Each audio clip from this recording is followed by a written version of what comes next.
Assalamualaikum warahmatullahi wabarakatuh. Yang saya hormati Ibu dosen Bahasa Indonesia dan semua teman-teman sekalian. Puji syukur kehadirat Tuhan Yang Maha Esa. Pada kesempatan kali ini kita dapat bertemu dan berdiskusi bersama, yaitu dalam diskusi 4 kali ini kita akan membahas topik tentang COVID-19 khususnya di Indonesia.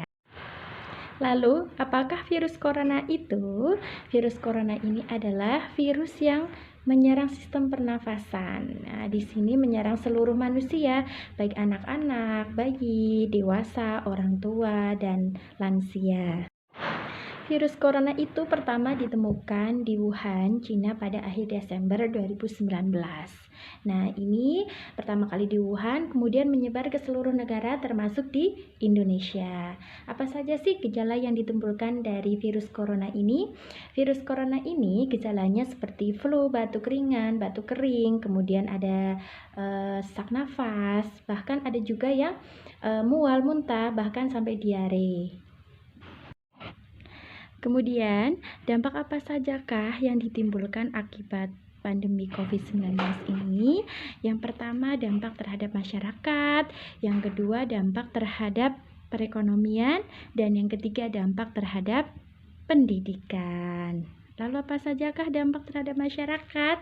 Di sini masyarakat mulai merubah kebiasaan barunya, yaitu merubah dengan gaya hidup sehat seperti memakai masker setiap keluar rumah, kemudian menjaga jarak, tidak berkerumun.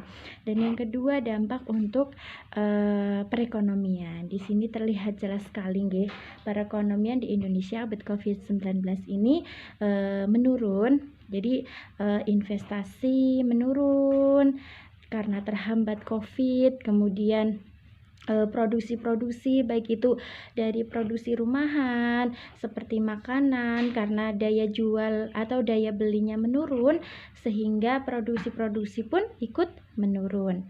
Kemudian apa sajakah yang ketiga, dampak terhadap pendidikan. Di sini kita mengalami sendiri ya.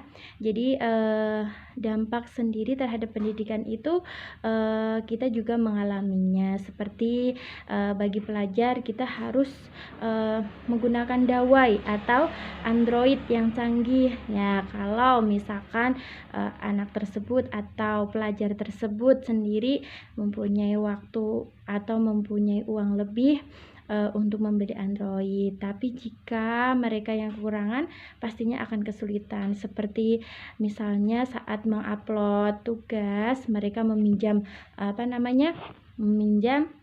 Android punya tetangganya. Itu kan dampak yang segelumit ya, yang kecil saja, contoh kecil saja. Kemudian karena dampak yang kedua dari pendidik ini atau pelajar ini, pendidikan dalam hal pendidikan, di mana pelajar ini harus belajar dari rumah ya. Kalau sinyalnya bagus, ini kan kurang efektif ya, jadi pelajar ini tidak menangkap pembelajaran secara maksimal. Misalkan terkadang saat melaksanakan web mereka terganggu sinyal, kadang sinyalnya buruk. Jadi apa yang saat dosen sampaikan, mahasiswa tidak dapat menangkapnya dengan baik. Sekian materi yang disampaikan tidak mengena ke mahasiswa. Nah, dari semua hal itu kita harus tetap bangkit semuanya dengan melaksanakan 5M, yaitu untuk mencegah penularan COVID-19. Yang pertama adalah menggunakan masker setiap keluar rumah dengan menutup hidung dan mulut kita, itu agar mengurangi penularan lewat air ludah. Dan yang kedua yaitu mencuci tangan menggunakan sabun dan air mengalir. 20 menit kita mencuci tangan ya. Kemudian yang ketiga yaitu menjaga jarak 1-2 meter. Kalau bisa sih, kalau yang sampai saat ini kita memang sudah boleh keluar rumah ya, tapi kita juga harus tetap menjaga jarak 1-2 meter. Kemudian yang keempat itu menjauhi kerumunan. Kita sebaiknya menjauhi kerumunan. Di sini mungkin kita saat mengadakan pertemuan kita boleh memakai masker dan minimal 5 orang saja misalnya. Kemudian yang terakhir, yang 5M yang terakhir, yaitu mengurangi mobilitas atau perjalanan jauh. Kita juga harus ingat keluarga kita di rumah, mungkin ada kakek, nenek, suami, kemudian ada anak juga. Ya, kita keluar senang, tapi di rumah kita juga punya keluarga yang harus kita jaga. Jadi sebaiknya kita kurangi dulu pergi-pergi keluar rumah. Itu dia ya.